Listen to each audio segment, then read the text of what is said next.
Jadi nggak ada tuntunan Nabi SAW setelah salam mengusap wajah, itu nggak ada dalilnya. Satu pun nggak ada hadisnya. Jadi nggak ada, sama dengan habis berdoa usap wajah, nggak ada, ini cuma tradisi kita saja. Itu tak ada. Ustaz sendiri saya tak ngusap karena tak ada dalil. Assalamualaikum warahmatullahi wabarakatuh. Yang ada dalil berdoa. Wala, Nabi tidak menurunkan tangannya hatta yamsaha bihima wajhahu. Wa ana bika bil hadamis wa salamun alal mursalin walhamdulillahi rabbil alamin. Nah, itu ada dalil. Tapi hadisnya dhaif. Hadisnya dhaif, tapi jalurnya banyak, naik derajatnya menjadi hadisun hasan. Begitu kata Imam San'ani dalam kitab Subulus Salam Syarah Bulughul Maram.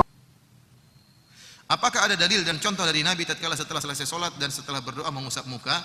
Setelah berdoa sholat muka ada hadisnya, jadi mengusap muka setelah doa ada hadisnya, namun hadisnya lemah.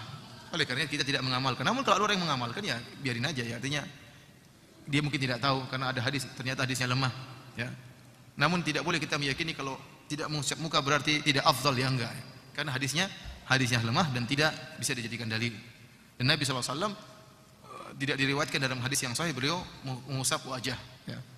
Bahkan Rasulullah SAW pernah berdoa dengan hanya menunjukkan apa? Jari. Nah ini kan repot kalau mengusap gini terus kan susah kan? Rasulullah SAW pernah apa? Cuma menunjukkan jari. Jadi tata cara Nabi ada yang doanya begini, ada yang sampai Rasulullah SAW sampai begini tangannya, sampai perut tangannya itu apa? Ke bawah karena saling beli sampai terlihat putihnya ketiak beliau. Ya. Ada yang begini, Rasulullah SAW pernah berdoa begini. Di antara Rasulullah SAW pernah berdoa dengan memberi isyarat. Ya. Nah, kalau begini kan sulit apa namanya? Oleh karenanya kita katakan kalau ada yang mengusap wajah kita biarin saja karena mungkin dia ada pendapat seperti itu. Ya, kalau kita bisa nasihati dengan cara yang lembut ya. Jangan langsung kita itu ngawur, enggak.